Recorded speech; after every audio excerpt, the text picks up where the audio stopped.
ഇതാണ് ഹബക്കുക്ക് പ്രവാചകൻ പറഞ്ഞ്, അത്തിവൃക്ഷം പൂക്കുന്നില്ലെങ്കിലും മുന്തിരിച്ചെടിയിൽ ഫലങ്ങളില്ലാതായാലും ആലയിൽ ആടുകൾ അറ്റുപോയാലും കന്നുകാലികൾ തൊഴുത്തിലില്ലാതായാലും ഞാൻ എൻ്റെ ദൈവത്തിന് നന്ദി പറയും.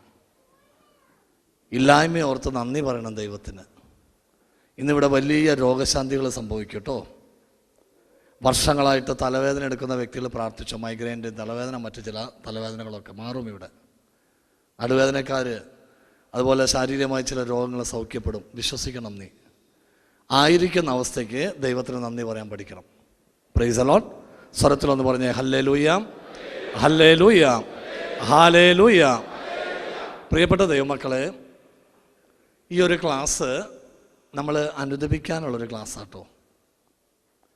നമ്മൾ നേരത്തെ അച്ഛനിലൂടെ കേട്ടു, രക്ഷിക്കാൻ കഴിയാത്ത വിധം ദൈവത്തിൻ്റെ കൈകളൊന്നും കുറുകിയിട്ടില്ല, കേൾക്കാനാവാത്ത വിധം ദൈവത്തിൻ്റെ കാതുകൾക്ക് മാന്യം സംഭവിച്ചിട്ടില്ല. പിന്നെയോ, നിന്റെ അകൃത്യങ്ങൾ നിന്നെയും ദൈവത്തെയും തമ്മിൽ അകറ്റി. നിന്റെ പാപങ്ങൾ അവിടുത്തെ മുഖം നിന്നിൽ നിന്ന് മറച്ചു. അതുകൊണ്ടാണ് അവിടുന്ന് നിൻ്റെ പ്രാർത്ഥന കേൾക്കാത്തത്. പശ്ചാത്തപിക്കണം, തിരിച്ചു വരണം. നമ്മളൊരു തിന്മ ചെയ്യുമ്പോൾ ദൈവത്തിന് സങ്കടമാണ്. പ്രിയപ്പെട്ടവരെ, നമുക്കൊന്ന് എഴുന്നേറ്റ് നിന്ന് ഒന്ന് അനുദപിച്ചിട്ടിരിക്കാം. ഈ സമയം മറ്റൊന്നും ചോദിക്കുന്നില്ല, ഈ സമയം മറ്റൊന്നും പ്രാർത്ഥിക്കുന്നില്ല. ഇവിടെ എഴുന്നള്ളിയിരിക്കുന്ന കർത്താവിൻ്റെ മുമ്പിൽ നിന്ന് കൈകൾ നെഞ്ചോട് ചേർത്ത് ഞാനും നിങ്ങളും പറയുന്നു, ദൈവമേ, ഞാനൊരു പാപിയാണ്. രണ്ട് കൈകളും നെഞ്ചോട് ചേർത്ത് വയ്ക്കാം. കണ്ണുകൾ അടച്ചോ എൻ്റെ പൊന്നുമക്കൾ. പാപം ചെയ്താലും സ്നേഹിക്കുന്നൊരു ദൈവത്തിൻ്റെ മുമ്പിലാണ് നീ ഇപ്പം നിൽക്കുന്നത്. രണ്ട് കൈകളും നെഞ്ചോട് ചേർത്ത് നിന്നെക്കുറിച്ച് പൊട്ടിക്കരഞ്ഞില്ലേ ആ ദൈവം? നീ ഒരു പാപം ചെയ്യുമ്പോൾ നിന്റെ ദൈവം നിൻ്റെ ഉള്ളിലിരുന്ന് കരയുന്നു എന്ന സത്യം നീ മനസ്സിലാക്കുക. എന്തോരാ വേദനിപ്പിച്ച്. എല്ലാവരും കണ്ണുകളടച്ച്, ദൈവമേ, ഞാനൊരു പാപിയാന്ന് ഉള്ളൊരുകി പ്രാർത്ഥിക്കട്ടെ. നിങ്ങൾക്ക് സൗഖ്യം തരും. ഞാനൊരു പാപിയാണ്, കണ്ണുകളടച്ച്. മാരകരോഗത്തിൻ പിടിയിലാണ്. ഇനി ചെയ്യില്ല എന്ന് പറയും യേശുവിനോട്. മരണഭയത്തിൻ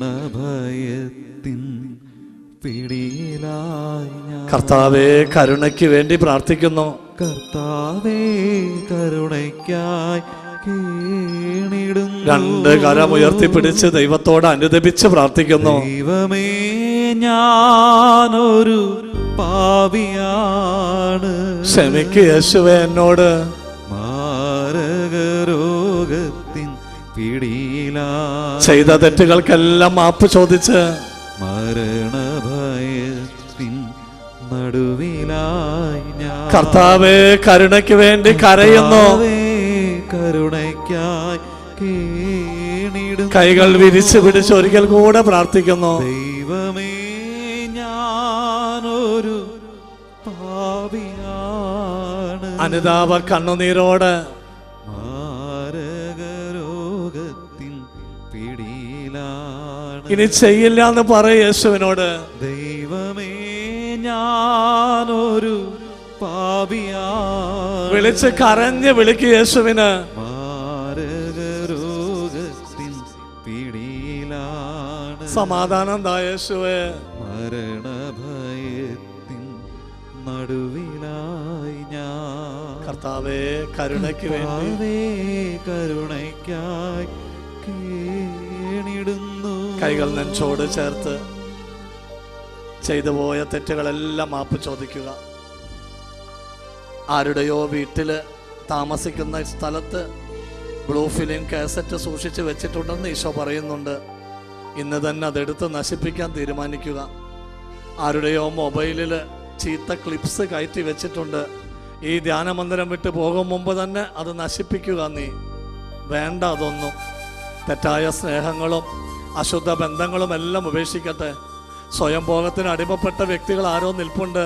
ഇനി ചെയ്യില്ല എന്ന് കരഞ്ഞ് പറയ യേശുവിനോട്. ചീത്ത സിനിമ ഇനി കാണില്ല എന്ന് പറയ യേശുവിനോട്. ദൈവമേ, നീ എന്നോട് ക്ഷമിക്കാൻ പറയ്. രണ്ട് കരമുയർത്തിയോ കർത്താവിനോട് പറയും, ഇനി ചെയ്യില്ല എന്ന് പറയും. ദൈവമേ എന്ന് വിളിക്കട്ടെ.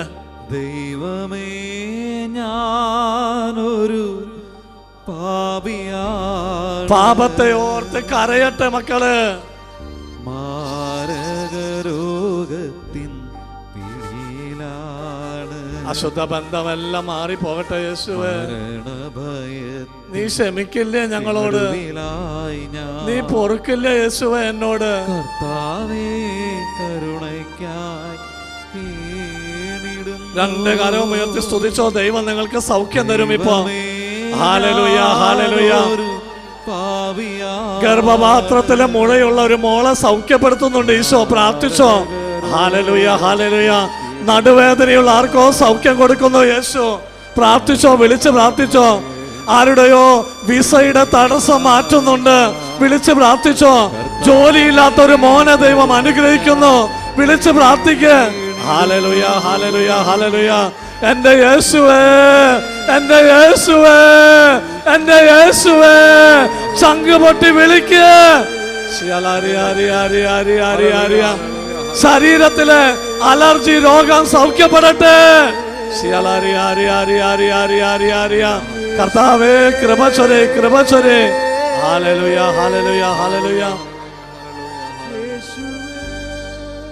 പരിശുദ്ധ അമ്മേ, അമ്മ ഞങ്ങൾക്ക് വേണ്ടി പ്രാർത്ഥിക്കണേ. നിത്യം പിതാവും പുത്രനും പരിശുദ്ധാത്മാവുമായ സർവേശ്വര എന്നേക്കും ആമേൻ. ഇരിക്കുക എല്ലാവരും. റോമാലേഖനം 3:10 പറയുന്നു, നീതിമാനായിട്ട് ഒരുവൻ പോലും ഇല്ല. കർത്താവിനറിയാം നമ്മുടെയൊക്കെ അവസ്ഥ. എന്നാലും ഈശോയ്ക്ക് നിങ്ങളെ ഇഷ്ടമാണ് പ്രിയപ്പെട്ടവർ. ദൈവത്തിന് നിങ്ങൾ ഒത്തിരി കാര്യമാണ് കേട്ടോ. ഞാനിപ്പോൾ പ്രാർത്ഥിച്ചു, ദൈവമേ എന്താ പറയണ്ടേ? യെശയ്യാ പ്രവാചകന്റെ പുസ്തകത്തിലൊരു വചനമാണ് ഈശോ ഈ സമയത്ത് സന്ദേശമായിട്ട് തന്നെ. 57-ാമത്തെ അധ്യായം 17-18 തിരുവചനങ്ങൾ. യെശയ്യാ 57, 17, 18 തിരുവചനങ്ങൾ. ദൈവം ഇങ്ങനെയാണ് പറയുന്നത്, അവൻ തന്നിഷ്ടം കാട്ടി, അവൻ പിഴച്ച വഴി തുടർന്നു, ഞാനത് കണ്ടതാ, എങ്കിലും ഞാൻ അവനെ സൗഖ്യപ്പെടുത്തും, ഞാൻ അവനെ കൊണ്ടുപോയി ആശ്വസിപ്പിക്കും, അവനെ പ്രതി കരഞ്ഞവരുടെ അധരങ്ങളിൽ നിന്ന് കീർത്തനങ്ങൾ ഉയരാൻ ഞാൻ ഇടവരുത്തും. കണ്ടോ ആ സ്നേഹം? അവൻ തന്നിഷ്ടം കാട്ടി, അവൻ പിഴച്ച വഴി തുടർന്നു, ഞാനത് കണ്ടതാ. ദൈവം പറയാ, അവൻ തന്നിഷ്ടം കാട്ടിയില്ലേ, പിഴച്ച വഴി തുടർന്നില്ലേ, ഞാൻ കണ്ടതാ അത്. എന്നാലും ഞാൻ അവനെ സൗഖ്യപ്പെടുത്തും, എങ്കിലും ഞാൻ അവനെ കൊണ്ടുപോയി ആശ്വസിപ്പിക്കും, അവനെ പ്രതി കരഞ്ഞവരുടെ അധരങ്ങളിൽ നിന്ന് കീർത്തനമുയരാൻ ഞാൻ ഇടവരുത്തും. നോക്കണേ ആ സ്നേഹം. എന്തോരം പാപം ചെയ്താലും സ്നേഹിക്കുന്നവൻ. Praise the Lord. സ്വരമുയർത്തി പറഞ്ഞേ ഹല്ലേലൂയ. അവൻ തന്നിഷ്ടം കാട്ടി, അവൻ പിഴച്ച വഴി തുടർന്നു, ഞാനത് കണ്ടതാ. ദൈവം കാണാത്ത ഒരു കാര്യമില്ല കേട്ടോ. നീ വിചാരിക്കും മുറിക്കുള്ളിൽ ചെയ്തത് ആര് കാണാനാ, ഇരുട്ടത്ത് ചെയ്തത് ആര് കാണാനാ. നീ വിചാരിക്കും ഭിത്തികൾ എനിക്ക് മറയാണ്, ഇരുട്ട് എന്നെ ഒളിപ്പിച്ചിട്ടുണ്ട്, ആര് കാണാനാ. എന്നാൽ ദൈവത്തിൻ്റെ കണ്ണുകൾ സൂര്യനേക്കാൾ 10,000 മടങ്ങ് ശക്തിയുള്ളതാ. നമ്മൾ രാവിലെ കേട്ടില്ലേ, പടുവിഡ്ഢികളെ, ബോഷരെ, എന്നാണ് നിങ്ങൾക്ക് വിവേകം വരിക? എന്നാണ് നിങ്ങൾ മനസ്സിലാക്കുക? കണ്ണ് നൽകിയ ഞാൻ കാണുന്നില്ലേ, ചെവി നൽകിയ ഞാൻ കേൾക്കുന്നില്ലേ? ദൈവത്തെ കബളിപ്പിക്കാൻ പറ്റില്ല പ്രിയപ്പെട്ടവരെ. ദൈവത്തിനെല്ലാം അറിയാം. നമ്മൾ ഇരുട്ടത്ത് ചെയ്തത് ദൈവം പുരമുകളിൽ വെച്ച് ഘോഷിക്കുന്ന വ്യക്തിയാണ്. അതുകൊണ്ട് സണ്ണി എന്തുമാത്രം ഉണ്ടെന്ന് ദൈവത്തിന് നന്നായിട്ട് അറിയാം. സണ്ണിക്ക് അഹങ്കരിക്കാൻ ഒന്നുമില്ല പ്രിയപ്പെട്ടവരെ. ഇന്ന് ഈ ആലയത്തിൽ ഇവിടെ ഇരിക്കുന്ന ഈ സമയം, ഈ മണിക്കൂറിൽ ആരാധനയ്ക്ക് മുമ്പുള്ള ഈ സമയങ്ങളിൽ നമ്മളൊന്ന് ഹൃദയം തുറന്ന് അനുദപിക്കണം പൊന്നു മക്കളെ, പ്ലീസ്. ഇത് ഈശോ ആവശ്യപ്പെടുന്നുണ്ട്. നീ ധൈര്യമായിട്ടിരുന്നോ. നിന്നെ ശിക്ഷിക്കുന്നൊരു ദൈവമൊന്നല്ല യേശുക്രിസ്തു. യേശുക്രിസ്തു ഭൂമിയിലേക്ക് വന്നത് മനുഷ്യനെ ശിക്ഷയ്ക്ക് വിധിക്കാൻ അല്ലെന്ന്. ആര് പറഞ്ഞു യേശു ശിക്ഷിക്കാനാ വന്നതെന്ന്? യേശു ഭൂമിയിലേക്ക് വന്നത് മനുഷ്യനെ ശിക്ഷയ്ക്ക് വിധിക്കാനല്ല, മറിച്ച് യേശുക്രിസ്തു വഴി മനുഷ്യൻ രക്ഷ പ്രാപിക്കാൻ വേണ്ടിയിട്ടാണ്. മതവും ജാതിയൊന്നും കർത്താവിന് നോട്ടമില്ല പ്രിയപ്പെട്ടവരെ. ദൈവത്തിൻ്റെ മക്കളാണോ നീ? ഏത് മതമോ ഏത് സഭയോ ആയിക്കോട്ടെ, നീ ഇന്ന് നീ തമ്പുരാൻ്റെ മുമ്പിലിരിക്കുക. അവർക്കാണ് ഒരിക്കൽ ഞങ്ങൾ കിങ്സ് ക്യാമ്പ് എന്ന സ്ഥലത്ത് ഞാനും അച്ഛനും കൂടി ഒരു ധ്യാനം നടത്താൻ പോയി. ഒരു മലയാളി നേഴ്സ് ഒരു പഞ്ചാബി സ്ത്രീയെ കൊണ്ട് അങ്ങോട്ട് വന്ന കാര്യം ഓർക്കാം ഞാൻ. എന്നിട്ട് ആ മലയാളി പെൺകുട്ടി പറഞ്ഞു, എൻ്റെ ഹൗസ് ഓണറാണിത്, ഈ സ്ത്രീക്ക് ഉറക്കമില്ല, മാസങ്ങളായി ഈ ടാബ്ലറ്റ് കഴിച്ചിട്ട് ഉറങ്ങുന്നത്. ഇവിടെ ഇരിപ്പുണ്ട് ആരും ഉറക്കമില്ലാത്തവർ കേട്ടോ, ഇന്ന് ഉറങ്ങും ഈശോയുടെ നാമത്തിൽ, നോക്കിക്കോ. അങ്ങനെ അച്ഛൻ്റെ അടുക്കൽ കൊണ്ടുവന്നു. അച്ഛന് ചോദിച്ചു, ഇംഗ്ലീഷ് അറിയോ? ഇംഗ്ലീഷ് അറിയില്ല സ്ത്രീക്ക്. പഞ്ചാബി അറിയാം, ഹിന്ദി അറിയാം. അപ്പോൾ എനിക്ക് കുറേശ്ശെ ഹിന്ദി അറിയാം. അച്ഛൻ പറഞ്ഞു, സണ്ണി നീ അതിനോട് എന്തെങ്കിലും ഒന്ന് പറഞ്ഞു കൊടുക്കണം. ഞാൻ അതിനെ മാറ്റി നിർത്തിയൊരു മുറിയിലിരുത്തി. നല്ല വണ്ണമുള്ളൊരു സ്ത്രീ. ഞാൻ ചോദിച്ചു, എന്താ നിങ്ങളുടെ പ്രോബ്ലം? അപ്പോൾ പറഞ്ഞു, സണ്ണി ബ്രദർ मैंने जब रात को सोते समय पता नहीं मुझे नींद नहीं आते. ഞാൻ രാത്രി ഉറങ്ങാൻ കിടക്കും, എനിക്ക് അറിയുന്നില്ല, എനിക്ക് ഉറക്കം വരുന്നില്ല. ഉറങ്ങാൻ കണ്ണടയ്ക്കുമ്പോൾ എൻ്റെ തളർവാദം പിടിപെട്ട് കിടക്കുന്ന എൻ്റെ ഭർത്താവിനെ ഞാൻ മുമ്പിൽ കാണും. വിവാഹപ്രായം കഴിഞ്ഞ 2 പെൺമക്കളെ ഞാൻ മുന്നിൽ കാണും. പിന്നെ എനിക്ക് ഉറക്കാൻ പറ്റില്ല, ഉറക്കം വരുന്നില്ല. ഞാൻ അവരോട് ചോദിച്ചു, ആപ് ജാൻതേ ഹോ യേശു കോൻ ഹൈ? നിങ്ങൾക്കറിയാമോ യേശു ക്രിസ്തു ആരാണെന്ന്? ആ സ്ത്രീ പറഞ്ഞു, ആ മുझे मालूम है भैया, യേശു मैंने सुना है वो तो क्रिश्चियन लोग का भगवान है. അതാരുടെ ദൈവമാ? ക്രിസ്ത്യാനികളുടെ ദൈവമാണെന്ന്. ആര് പറഞ്ഞു യേശു ക്രിസ്തു ക്രിസ്ത്യാനികളുടെ മാത്രം ദൈവമാണെന്ന്? ഏതെങ്കിലും ബൈബിളിൽ എഴുതി വെച്ചിട്ടുണ്ടോ? ഞാൻ ആ പള്ളിയിൽ നിന്നൊരു ഹിന്ദി ബൈബിൾ എടുത്ത് ആ സ്ത്രീയുടെ മുമ്പിൽ വെച്ചൊന്ന് തുറന്നു. സന്ത് യോഹൻ കാ സുസമാചാർ അധ്യായ 3 പദ് സംഖ്യ 16. യോഹന്നാന്റെ സുവിശേഷം 3-ാം അധ്യായം 16-ാം തിരുവചനം. അവരെ കൊണ്ട് തന്നെ ഞാനത് വായിപ്പിച്ചു. ईश्वर ने संसार को इतना प्यार किया है कि उन्होंने अपने इकलौते बेटे को संसार के लिए बलिदान कर दिया ताकि किसी का सर्वनाश ना हो बल्कि सबकी सब मुक्ति प्राप्त होने के लिए प्रभु ने अपने इकलौते बेटे को संसार के लिए बलिदान कर दिया, क्रूस में बलि चढ़ाया. യേശു ക്രിസ്തുവിനെ, തൻ്റെ പൊന്നോമന മകനായ യേശുവിനെ ദൈവം ഭൂമിയിലേക്ക് അയച്ചത് എന്തിനു വേണ്ടിയാണെന്നോ? നീ നശിച്ചു പോകാതെ നിത്യജീവൻ പ്രാപിക്കണം. ഞാൻ ആ സ്ത്രീയോട് പറഞ്ഞു, ബെഞ്ചി പ്രഭു യേശു ആപ്കെ ലിയെ അപ്ന ജാൻ കുർബാൻ കിയാ ഹെ, നിങ്ങൾക്ക് വേണ്ടിയാണ് മരിച്ച്. അതുകൊണ്ട് ഇന്ന് രാത്രി ഉറങ്ങാൻ കിടക്കുമ്പോൾ നിങ്ങൾ കണ്ണുകളടച്ച് 2 മിനിറ്റ് ഇങ്ങനെ ഒരു മന്ത്രം ചെല്ലണം. മന്ത്രമാണത്. യേശു കി സ്തുതി ഹോ യേശു കോ ധന്യവാദ്, യേശു കി സ്തുതി ഹോ യേശു കോ ധന്യവാദ്. ഇങ്ങനെ ഐസെ ബോൾത്തെ रहने का हमेशा, बस और कुछ नहीं करने का. വേറെ ഒന്നും വേറെ ചെയ്യണ്ട. ആ സ്ത്രീക്കൊന്ന് പ്രാർത്ഥിച്ച് വിട്ടു. പിറ്റേന്ന് കൺവെൻഷൻ സമയത്ത് ആ സ്ത്രീ തന്നെ വന്നു. വന്നപാട് എന്നോട് പറഞ്ഞു, സണ്ണി ബ്രദർ, ഞാൻ ഇന്നലെ നന്നായിട്ട് ഉറങ്ങി. ഞാൻ ഉറങ്ങാൻ നേരത്ത് ആ മന്ത്രം ജപിച്ചു. ഏത് മന്ത്രമാണ്? യേശുവേ നന്ദി, യേശുവേ സ്തുതി, യേശുവേ നന്ദി, യേശുവേ സ്തുതി. എല്ലാവരും ഈ മന്ത്രം ജപിക്കണം കേട്ടോ. നടക്കുമ്പോൾ, ഇരിക്കുമ്പോൾ, കിടക്കുമ്പോഴെല്ലാം ഇത് പറഞ്ഞുകൊണ്ടിരിക്കണം. അത് പിശാചിനെതിരെയുള്ളൊരു ആയുധമാണ്. സാത്താൻ ഞെട്ടിവിറയ്ക്കുന്നു യേശുവിൻ്റെ പേര് കേട്ടാൽ തന്നെ. ആ സ്ത്രീ പറയാ, ഞാൻ ഇന്നലെ രാത്രി യേശുവേ നന്ദി, യേശുക്ക് സ്തുതി, യേശുക്കോ ധന്യവാദം എന്നും പറഞ്ഞ് കിടക്കായിരുന്നു. എനിക്കറിയില്ല സണ്ണി ബ്രദർ, 3 മിനിറ്റ് കടന്നു കാണും, പെട്ടെന്ന് ഞാൻ ഉറങ്ങിപ്പോയി. മേനെ ജബ് സോത്തെ സമയം മേനെ എക് സ്വപ്ന ദേഖ, ഒരു സ്വപ്നം കണ്ടു ഞാൻ. എന്താണെന്നോ, ഞാൻ ഒരിക്കൽ കലണ്ടർ കിട്ടി. എനിക്ക് ഒരു ടെക്സ്റ്റൈൽ ഷോപ്പിൽ നിന്ന് തുണി വാങ്ങിയപ്പോൾ ആ കലണ്ടറിൽ ജീസസിൻ്റെ ഒരു ഫോട്ടോയാണ് അത് ചുമരിൽ തൂക്കിയിട്ടുണ്ടായിരുന്നു. ഇന്നലെ രാത്രി ഞാൻ ആ യേശുവിനെ സ്തുതി പറഞ്ഞ് കിടന്നപ്പോൾ എൻ്റെ അടുക്കൽ ശരിക്ക് വന്നു ഈശോ. എന്നിട്ട് എന്നോട് പറഞ്ഞു, നീ പേടിക്കേണ്ട, ഞാനുണ്ട് നിൻ്റെ കൂടെ. Price the Lord, hallelujah, hallelujah. രാവിലെ എൻ്റെ മക്കൾ വന്നിട്ട് എന്നെ വിളിച്ചെഴുന്നേൽപ്പിച്ച് ഒരു ടാബ്ലറ്റ് ഞാൻ കഴിച്ചില്ല. യെശയ്യാ പ്രവാചകന്റെ പുസ്തകത്തിൽ 1-ാമത്തെ അധ്യായത്തിൽ 2 മുതലുള്ള തിരുവചനം, ദൈവത്തിൻ്റെ ചങ്ക് പൊട്ടിയുള്ള നിലവിളിയുടെ സ്വരമാണ് അവിടെ എഴുതി വച്ചിരിക്കുന്നത്. പരാതി പറഞ്ഞ് കരയുന്ന ദൈവത്തിൻ്റെ വേദനയുടെ സ്വരം അതിങ്ങനെയാണ്: ആകാശമേ ശ്രവിക്കണേ, ഭൂതലമേ ചെവി തരണേ, ഞാൻ മക്കളെ പോറ്റി വളർത്തി അവരെന്നോട് മത്സരിക്കുക. കർത്താവിൻ്റെ കരച്ചിലത്. ആകാശമേ ശ്രവിക്കണേ, ഭൂതലമേ ചെവി തരണേ, ഞാൻ എൻ്റെ മക്കളെ പോറ്റി വളർത്തി അവരെന്നോട് മത്സരിക്കുക.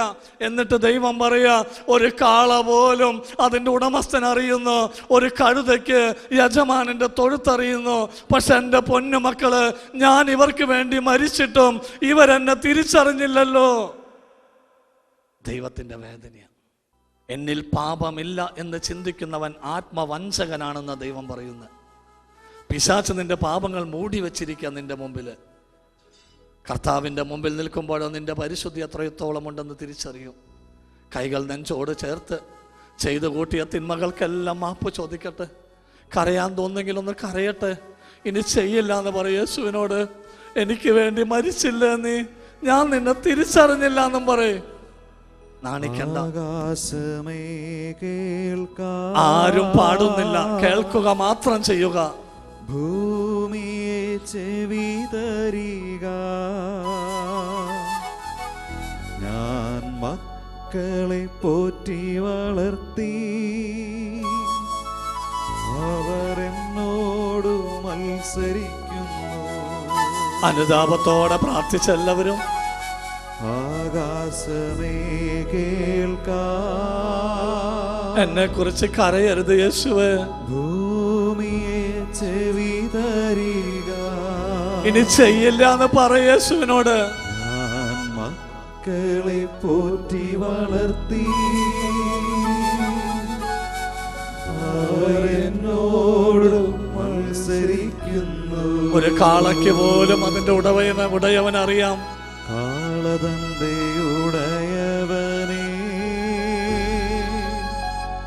കഴുതതന്റെ യജമാനന്റെ, പുൽത്തൊട്ടി അറിയുന്നല്ലോ. എന്റെ ജനം അറിയുന്നില്ല, എൻ ജനമറിയുന്നില്ല. ആകാശമേ കേൾക്കണേ, ആകാശമേ കേൾക്കാ. രണ്ട് കൈയും ഉയർത്തിപ്പിടിച്ച് അനുദപിച്ച് പ്രാർത്ഥിക്കട്ടെ. ഭൂമിയെ ചെവിതരിക, തെറ്റിപ്പോയ യേശുവേ, മക്കളെ പോറ്റി വളർത്തി എനിക്ക് മാപ്പ് തരണേ എന്ന് പ്രാർത്ഥിച്ച് അവരെന്നോട് മത്സരിക്കുന്നു.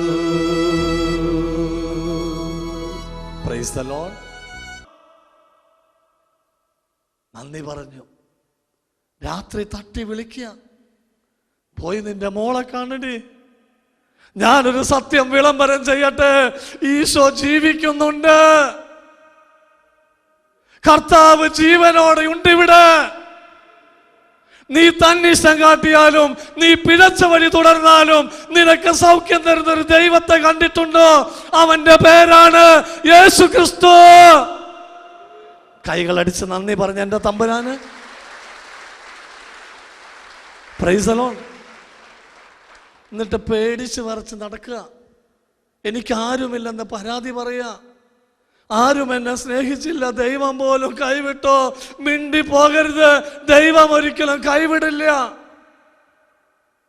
ദൈവം കൈവിട്ടോ എന്നും പറഞ്ഞ് നടക്കണ ഓരോരുത്തര്. നീ പോകുന്നിടത്തെല്ലാം നിന്റെ കൂടെ ഞാനുണ്ടെന്ന് പറഞ്ഞവൻ. എന്താ നിങ്ങൾ കരുതിയ? ഈ ഒരു കഷ്ടപ്പാടും വേദനയൊക്കെ ഉണ്ടായപ്പോ തമ്പുരാൻ ഉപേക്ഷിച്ചെന്ന് ചിന്തിച്ചോ നീ? ഒരിക്കലുമില്ല ദൈവമക്കളെ. Price the Lord. രണ്ട് കൈയും ഉയർത്തുന്ന ഇപ്പൊ ഇറങ്ങി വരും അവൻ. ഉയർത്തി വിളിക്കുക.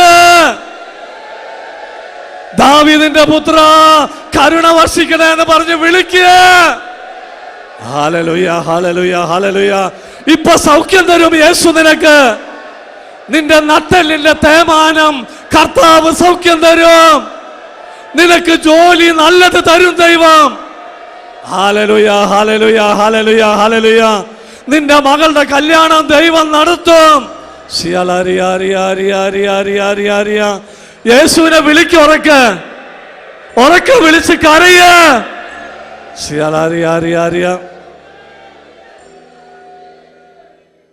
Price the Lord. വിഷമിക്കണ്ട കേട്ടോ. പാപം ചെയ്താലും നിന്നെ സ്നേഹിക്കുന്നൊരുവൻ. ഇവിടെ ആരുടെയോ മകളോ മോനോ ഒക്കെ തെറ്റായ സ്നേഹബന്ധത്തിൽ പോയി വേദനിക്കുന്നുണ്ടാരോ? നിന്റെ മോളോട് മാപ്പ് കൊടുക്ക്, ക്ഷമിക്ക്. സ്നേഹമുള്ള ദൈവമക്കളെ, ദൈവം ആഗ്രഹിക്കാത്തൊരു കല്യാണം നമുക്ക് വേണ്ട കേട്ടോ. ദൈവം ആഗ്രഹിക്കാത്തൊരു വിവാഹം വേണ്ട നമുക്ക്. അപ്പൻ്റെയും അമ്മയുടെയും ആശീർവാദത്തോടു കൂടെ നീ വിവാഹം കഴിക്കണം. നിനക്ക് തോന്നിയ പോലൊന്നും പാടില്ല. ഹിന്ദു ആയിക്കോട്ടെ, മുസ്ലിം ആയിക്കോട്ടെ, ആരായിക്കോട്ടെ, ദൈവം ശക്തമായിട്ട് പറയുന്നുണ്ട്, മിശ്ര വിവാഹത്തെ ഞാൻ വെറുക്കുന്നു. വേണ്ട, എനിക്കത് പാടില്ല. പ്രിയപ്പെട്ടവരെ, നിന്റെ ചാർച്ചക്കാരിൽ നിന്ന് വേണം നീ വിവാഹ പങ്കാളിയെ സ്വീകരിക്കാനായിട്ട്. ഇന്ന് എത്ര മാതാപിതാക്കളെ മക്കൾ പോലെ കരയുന്നതെന്നറിയോ? എന്തോരം പേരാ. ഞാനിവിടെ കൈകൂപ്പി നിങ്ങളോട് പറയാം, നിങ്ങളുടെ പപ്പയും മമ്മിയും നിങ്ങൾ മൂലം കരയരുത് കേട്ടോ, പ്ലീസ്. നിങ്ങളുടെ അപ്പനും അമ്മയും നിങ്ങൾ മൂലം വിലപിക്കരുത്. എൻ്റെ കർത്താവെ, ചെല്ലുന്ന ഇടവകളിലൊക്കെ കൺവെൻഷൻ കഴിയുമ്പോൾ ആ മാതാപിതാക്കളുടെ ദുഃഖം. ഒരപ്പച്ചൻ ഒരിക്കൽ കൈ കാണിച്ചെന്നു, നോക്കടാ സണ്ണി, ഇപ്പോഴും തഴമ്പുണ്ട് കയ്യിൽ. കൈക്കോട്ട് പിടിച്ച് വാഴക്കുഴിയും തെങ്ങിന് കുഴിയൊക്കെ എടുത്തിട്ട് ആ തന്ത ജീവിക്കുന്ന ഇപ്പോഴും. 5 ആൺമക്കള്. ഒരു മോൻ ഇവിടെ ദുബൈയിലുണ്ടെന്നാ പറഞ്ഞ്, എനിക്കറിയില്ല എവിടെയാന്ന്. ഒരു മോൻ ഡോക്ടർ, ഒരു മോൻ UK. ഭാര്യ മരിച്ചു ആ അപ്പച്ചൻ്റെ. അന്ന് ഞാൻ മാതാപിതാക്കളെ വേദനിപ്പിക്കരുതെന്ന ക്ലാസ്സാണ് പറഞ്ഞത്. എൻ്റെ ക്ലാസ് കഴിഞ്ഞ് ഞാൻ സങ്കീർത്തിയിലൂടെ പുറത്തേക്ക് ഇറങ്ങിയപ്പോൾ വടിയും കുത്തിപ്പിടിച്ച് വന്നു ആ കാർന്നോര്. എന്നിട്ട് എന്നോടൊരു പ്രത്യേക പ്രാർത്ഥന, സന്നിപത്ര എനിക്ക് വേണ്ടി ഒന്ന് പ്രാർത്ഥിക്കണം. ഞാൻ ചോദിച്ചെന്ത്? എൻ്റെ പ്രാർത്ഥന ഇതാണ്, ഞാൻ അറിയാതെ എൻ്റെ മക്കൾക്ക് ശാപം പോയിട്ടുണ്ടെങ്കിൽ അത് ക്ഷമിക്കാൻ പറയടാ ദൈവത്തോട്. ഒരപ്പൻ്റെ സ്നേഹം കണ്ടോ? ഞാൻ അറിയാതെ എൻ്റെ മക്കളിലേക്ക് ശാപം പോയിട്ടുണ്ടെങ്കിൽ അത് ക്ഷമിക്കാൻ പറയടാ. പ്രിയപ്പെട്ട ദൈവമക്കളെ, പ്രഭാഷകന്റെ പുസ്തകത്തിൽ 4-ാമത്തെ അധ്യായം 5-ാമത്തെ തിരുവചനം, നിന്നെ ശപിക്കാൻ ആർക്കും ഇട കൊടുക്കരുത്. കാരണം മനം നൊന്ത് ശപിച്ചാൽ സ്രഷ്ടാവ് അത് കൈക്കൊള്ളും. നിന്നെ ശപിക്കാൻ ആർക്കും ഇട കൊടുക്കരുത്. മനസ്സ് വേദനിച്ച് നിന്റെ അപ്പനും അമ്മയും നീ നേരെയാവില്ലടാന്ന് പറഞ്ഞാൽ നേരെയാവില്ല. സത്യവചനം, എഴുതപ്പെട്ട ദൈവത്തിൻ്റെ വചനം പറയുന്നു, മനം നൊന്ത് ശപിച്ചാൽ സ്രഷ്ടാവ് അത് കൈക്കൊള്ളും. ഇന്ന് ഈ സിയോൻ ഫെസ്റ്റ് കഴിഞ്ഞാൽ നിന്റെ പപ്പേനെയും മമ്മീനെയൊക്കെ ഒന്ന് വിളിച്ചോളോ, നീ ഒന്ന് മാപ്പ് ചോദിച്ചോളോ. ജീവിച്ചിരിപ്പുണ്ടെങ്കിൽ മരിച്ച് മണ്ണടിഞ്ഞിട്ട് നെഞ്ചയിൽ പിടിച്ച് കരഞ്ഞിട്ട് കാര്യമൊന്നുമില്ല. എത്ര മക്കൾ മൂലം മാതാപിതാക്കളെ വേദനിക്കുന്നു. ഇവിടെയുള്ള മാതാപിതാക്കളൊന്ന് കൈപൊക്കിക്ക. മക്കളുള്ളവർ കൈതാറ്റിക്കോ. ഞാൻ നിങ്ങളോട് യാചിക്കുക, എൻ്റെ പൊന്നു മക്കളെ, നിങ്ങൾ ചുമ്മാ പോലും മക്കൾക്ക് ശാപവാക്ക് പറയരുത് കേട്ടോ, പ്ലീസ്. നിങ്ങളൊക്കെ ചത്തുപോകും, പിള്ളേർ ആ ശാപം പേറി നടക്കും. ഇവിടെ നമ്മളിന്ന് ആരാധനയിൽ മക്കളുള്ള മാതാപിതാക്കളെ സ്പെഷ്യലായിട്ട് മക്കളെ ഒന്ന് അനുഗ്രഹിക്കുന്നൊരു ശുശ്രൂഷയുണ്ട് കേട്ടോ. മക്കൾ അടുത്തുണ്ടെങ്കിൽ അപ്പനും അമ്മയും മക്കളെ അടുത്തിരുത്തിക്കോളോ. ദിവ്യകാരുണ്യ നാഥൻ്റെ മുമ്പിൽ വെച്ച് നമ്മളൊന്ന് അനുഗ്രഹിക്കും മക്കളെ. നിൻ്റെ അപ്പനും അമ്മയും വേദനിക്കാൻ പാടില്ല പൊന്നുമോനെ. എൻ്റെ മോളെ, നീ മൂലം അപ്പനും അമ്മയും വേദനിക്കരുത്. നീ വീട്ടിലൊരു ജോലി ചെയ്തില്ലെന്നും വിചാരിച്ച് അവർ ശപിക്കൊന്നുമില്ല, ആ ശാപോട്ട് ഏൽക്കില്ല. നീ മൂലം നിൻ്റെ പപ്പ കണ്ണുനീരൊഴുക്കിയാൽ, നീ അടിച്ചാൽ, നീ തള്ളിയിട്ടാൽ, നീ അപവാദം പറഞ്ഞാൽ വേദനിക്കും അവർ. നീ നോക്കണം അവരെയൊക്കെ. ഈ പ്രായമായവരൊക്കെ കുഞ്ഞുങ്ങളെപ്പോലെയാണ് പ്രിയപ്പെട്ടവർ. ഇന്ന് അനേകം കുടുംബങ്ങളിൽ നടക്കുന്ന ശാപമാണ് മാതാപിതാക്കളുടെ ശാപം. അപ്പനും അമ്മയൊക്കെ കണ്ണീരൊഴുക്കി പോയിട്ടുണ്ടാകാം. ഒരു പക്ഷെ മരുന്നിന് പൈസ കൊടുക്കാതെ, ഭക്ഷണം കൊടുക്കാതെ, ഭാഗം വെച്ചപ്പോൾ അനുജനല്ലേ കൊടുത്ത്, തറവാട് അനുജൻ നോക്കട്ടെ, പാടില്ല. മാതാപിതാക്കൾ കരയരുത്. ഞാനൊരിക്കൽ തൃശ്ശൂർ രൂപതയിൽ ഒരു പള്ളിയിൽ നിന്ന് ക്ലാസ് കഴിഞ്ഞിറങ്ങി രാത്രി 9:30 മണിക്ക്. ആ അപ്പച്ചൻ വന്ന് പറഞ്ഞു, സണ്ണി നോക്കടാ താഴമ്പ്, ഇപ്പോഴും ഞാൻ കൈക്കോട്ട് പിടിച്ചിട്ട് വാഴക്കുഴി കുത്തിയിട്ടാണ് എൻ്റെ ഭക്ഷണം കഴിക്കുന്നത്. ഞാൻ 5 ആൺമക്കളാ. അതിൽ UK വന്നിട്ടുണ്ടടാ ഈ മാസം. അതും പറഞ്ഞ് ആ കാർന്നൂരിൽ നിന്ന് പൊട്ടിക്കരയാൻ തുടങ്ങി. കുറേ നേരം കരഞ്ഞു. ഞാനും വിചാരിച്ചു കരഞ്ഞോട്ടെ എന്ന്. ഒതുക്കി വെച്ച ദുഃഖം കണ്ണുനീരായിട്ടാണ് പുറത്തേക്ക് പോകേണ്ടത് കേട്ടോ. അതാ ഞാൻ നിങ്ങളോട് വന്നപ്പോൾ തൊട്ട് പറയുന്നത്, കരയണം നിങ്ങൾ ദൈവത്തിൻ്റെ മുമ്പിൽ. ദൈവം പറഞ്ഞില്ലേ വിലാപങ്ങളുടെ പുസ്തകത്തിൽ 2-ാം അധ്യായം 19-ാം തിരുവചനം, സിയോൻ പുത്രി കർത്താവിനോട് ഉറക്കെ നിലവിളിക്കുക, നിന്റെ കണ്ണുനീർ ജലധാര പോലെ ഒഴുകണം.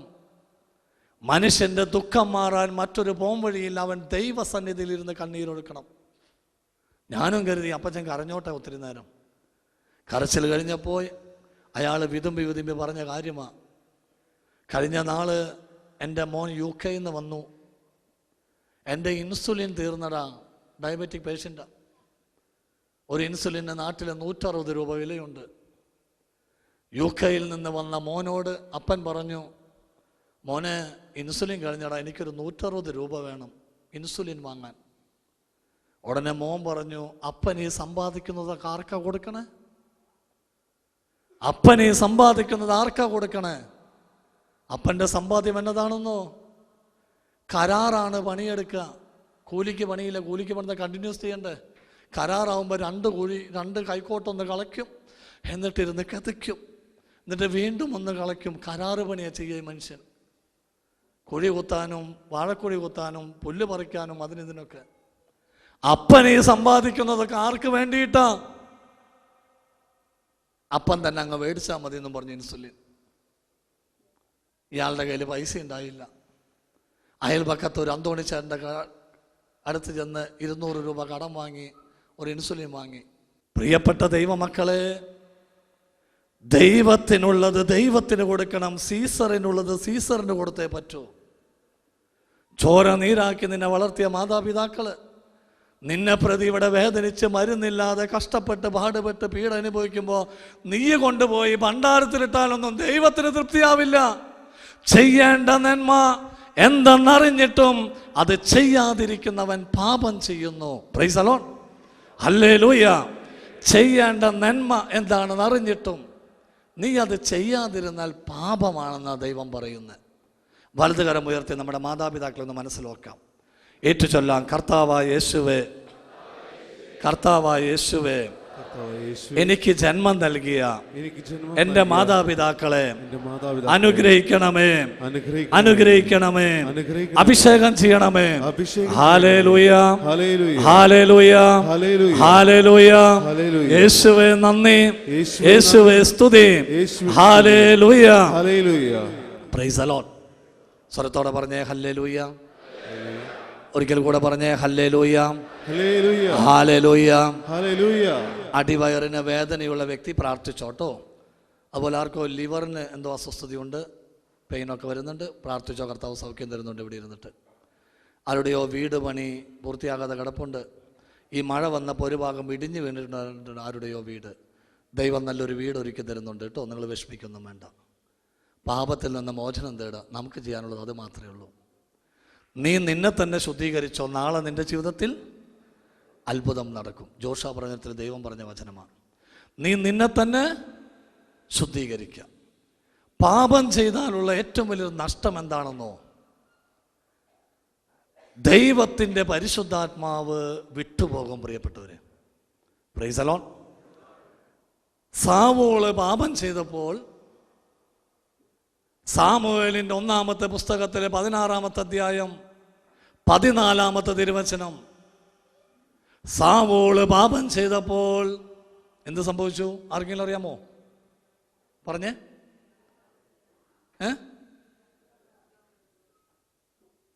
ദൈവത്തിൻ്റെ പരിശുദ്ധാത്മാവ് സാവൂളിനെ വിട്ടുപോയി. നമ്മൾ തിരിച്ചറിയില്ല കേട്ടോ പരിശുദ്ധാത്മാവ് വിട്ടുപോണത്. നമ്മളെ എപ്പോഴാണ് തിരിച്ചറിയാമെന്നറിയോ? നാശത്തിൻ്റെ പടുകുഴിയിൽ ചെല്ലുമ്പോൾ. ദൈവത്തിൻ്റെ പരിശുദ്ധാത്മാവ് സാവൂളിനെ വിട്ടുപോയി, സാവൂള് പാപം ചെയ്തപ്പോൾ. Price the Lord. സ്വരത്തോടെ പറഞ്ഞേ ഹല്ലേലൂയ.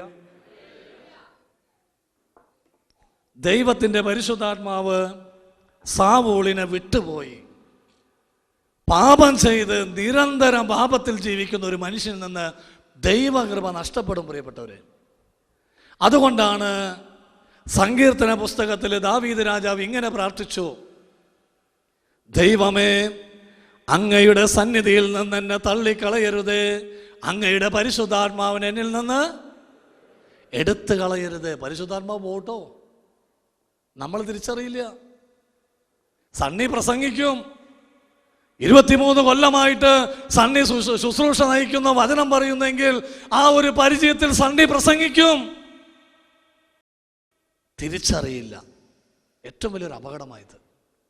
ഉദാഹരണം പറയാം. ബൈബിളില് ഒരു സാംസനെ കുറിച്ച് കേട്ടിട്ടുണ്ടോ? സാംസൺ. ഈ സാംസന്റെ ശക്തി എവിടെയാ സ്ഥിതി ചെയ്തിരുന്നത്? തലമുടിയിൽ. അവൻ നാസീർ വ്രതമെടുത്ത വ്യക്തിയാണ്. ന്യായാധിപന്മാരുടെ പുസ്തകത്തിൽ 16-ാമത്തെ അധ്യായം.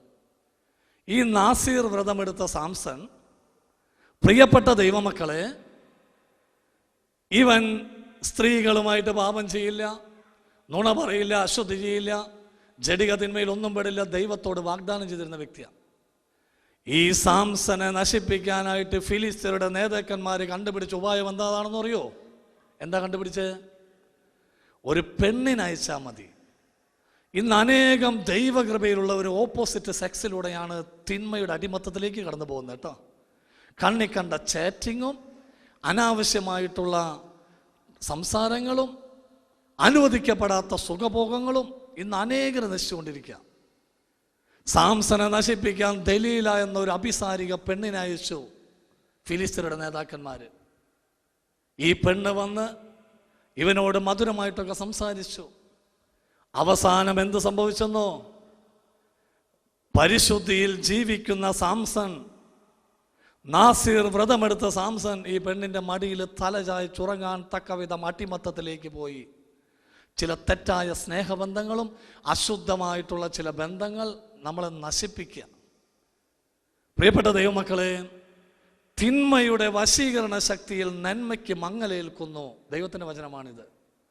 തിന്മയ്ക്കൊരു അട്രാക്ട് ചെയ്യാനുള്ളൊരു പവറുണ്ട് പ്രിയപ്പെട്ടവരെ.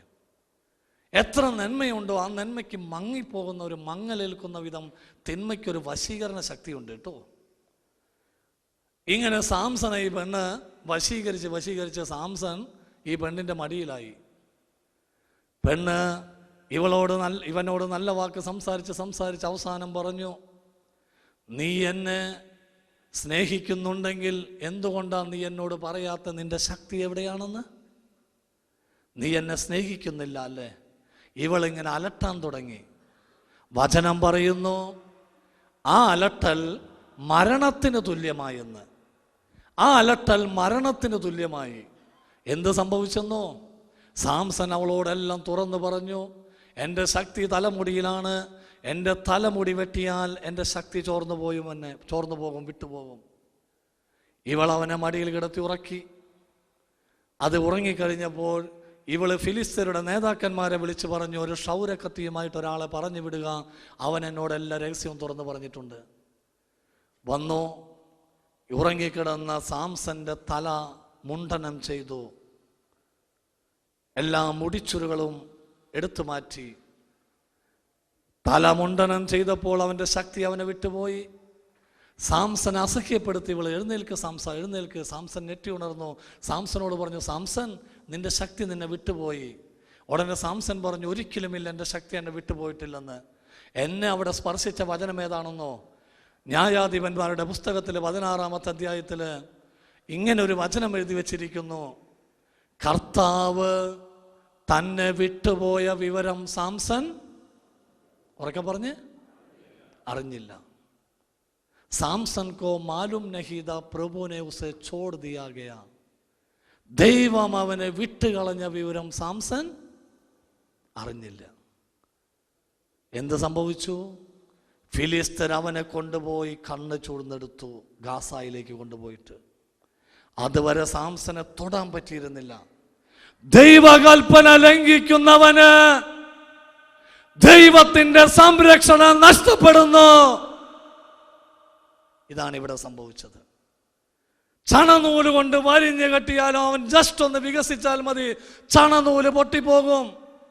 പ്രിയപ്പെട്ട ദൈവമക്കളെ, സാംസണിൽ നിന്ന് ദൈവം വിട്ടുപോയത് അവൻ അറിഞ്ഞില്ല, നമ്മളും അറിയില്ല.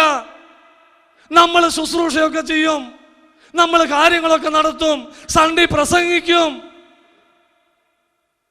അഭിഷേകമുണ്ടാവില്ല. നമ്മൾ മനസ്സിലാക്കില്ല ദൈവം വിട്ടുപോയോ എന്ന്. വലിയൊരു കെണിയാണിത് കേട്ടോ, വലിയൊരു അപകടമാണ്. എന്നാൽ നീ എപ്പോൾ പശ്ചാത്തപിക്കുന്നു, നീ എപ്പോൾ അനുതപിക്കുന്നു, നിന്നിൽ നിന്ന് ഇറങ്ങിപ്പോയ ദൈവത്തിന്റെ പരിശുദ്ധാത്മാവ്, നിന്നിൽ നിന്ന് വേദനിച്ച് പുറത്തുപോയ നിന്റെ കർത്താവ് നിന്നിലേക്ക് തിരിച്ചു വരുന്നു. Price the Lord. സ്വരത്തിലൊന്ന് പറഞ്ഞേ ഹല്ലേലൂയ, ഹല്ലേലൂയ, ഹല്ലേലൂയ. ദൈവത്തോട് പറയണം, നീ പോകരുത് കർത്താവേ, നീ എന്നെ വിട്ട് പോകരുത്. ഇന്ന് അനേകം കുടുംബങ്ങളെ നശിപ്പിച്ചു കൊണ്ടിരിക്കുന്നത് ഈ തിന്മയാ പ്രിയപ്പെട്ടവരെ.